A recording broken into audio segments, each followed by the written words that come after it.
Adventures in Music with me, Jim, where we listen to, talk about and do all sorts of things music-y, apart from today, where we are listening to, watching a trailer for a TV series. I know. What the hell are you doing?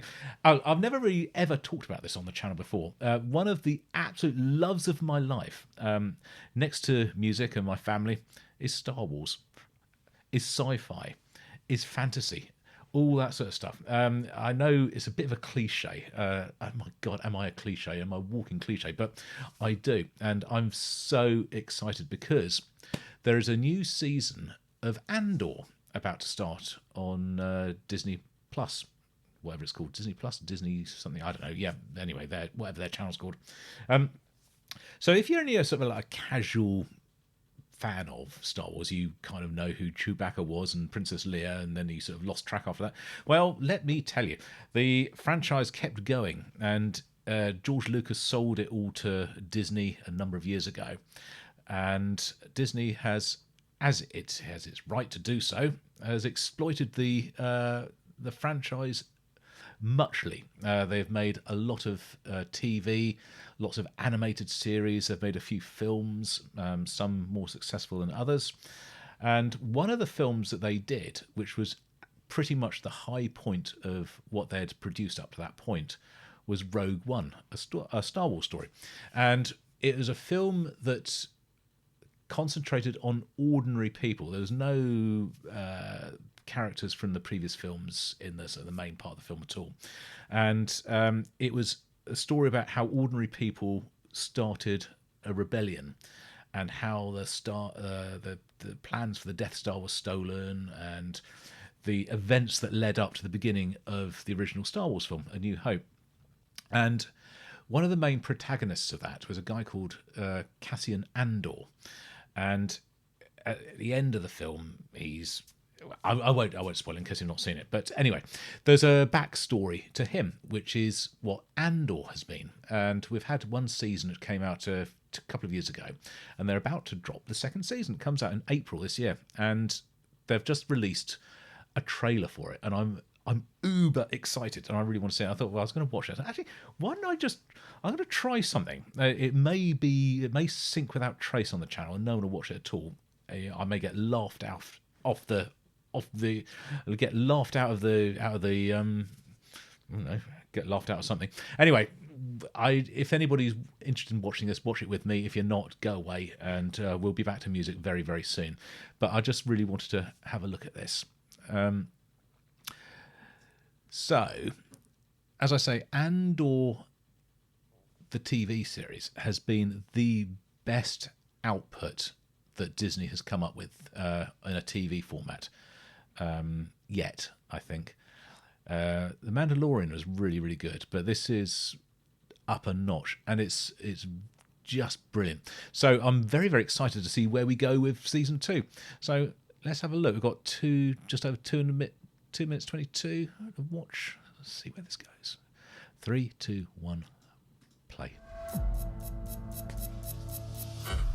Emergency broadcast. If you can hear me. Ooh, We're not tingly. well when we started. Imperial ships are already landing. We need to speak out. We need to stand up. Is there no one who can help us? We need a pilot. A soldier. Andor. Everything I did for the rebellion. Haha, Yavin. Revolutionary movements are spontaneously happening all over the galaxy.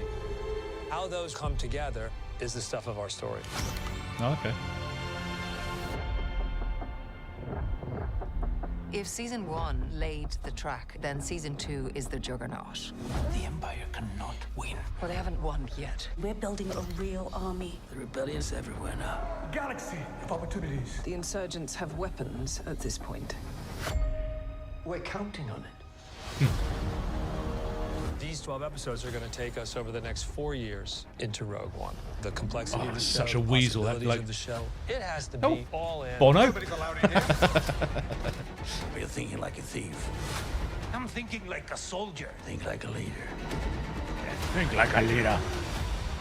The size and scale of this production is unparalleled. The sets and the costumes are breathtaking. Everyone does the homework. Everyone takes the time, and you can tell. Proceed. This is it. This is what you live for. It's human. It's incredibly truthful. And it just happens to be in a galaxy far, far away. It's the urgency of the situation. Oh, he's a right weasel, he is. Palpable. Lock it down! If we do not stand together, we will be crushed. This is Excellent. the end. Have no expectations. Andor.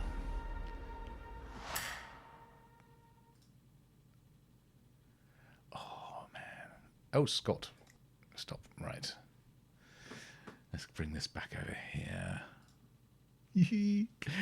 Oh, man. I am so excited for this. I love the fact. So, as this is going to be released, I know this is sounding like an advert for Disney. I don't really want it to be, but I just want to sort of share my enthusiasm for this TV. What they are planning to do is to release 3 episodes per week. So rather than having to sort of wait for the whole 12 weeks to be able to see everything, it's all going to be released within 4 weeks. 3 episodes per week for 4 weeks. So you can still get your 12 episodes. And you can watch them once a week if you want to. But I don't think anybody's going to do that. But each 3-season grouping is 1 year in the story. So the story takes place over 4 years and picks up at the end of where season 1 was, I assume, and leads into the beginning of Rogue One, the film. Rogue One, the film itself, is the story of the formation of the rebellion. Well, actually, this is probably going to be about that as well. But it's about the stealing of the Death Star plans and how they get to be handed into the rebels and how they escape from Darth Vader. You know, all that stuff that happens at the beginning of the original Star Wars film, A New Hope. It all leads to that, and this is the human story behind it. I'm so excited. And what do I love about Star Wars? Why do I love it so? It's the fantasy element. It's the escapism. I so love fantasy stuff, sci-fi, all that sort of stuff. And it is just, I've got the right brain for it. When I was 7 years old, I saw Star Wars in the cinema, and it absolutely, like it did for everybody else at that age, who were kids at that age, it made such an impression on me, and it stuck with me. And I'm now in my 55th year, and I still love it. Maybe not quite as much as I did when I was sort of 12 or 13, but I still absolutely love Star Wars. And I know the films inside out, back to front, the names of the character, the whole thing, I absolutely do. And so, of course, I'm very excited about this. Now, I hope you are too. If you're not, then, there'll be more music along very, very soon. But I just wanted to try something a little bit different just to sort of give it a go. Why not? Anyway, enough of Star Wars. Enough of that. We need to get back to the music. I'll see you on the next video, whenever and whatever that is. And until then, this is Jim, over and out.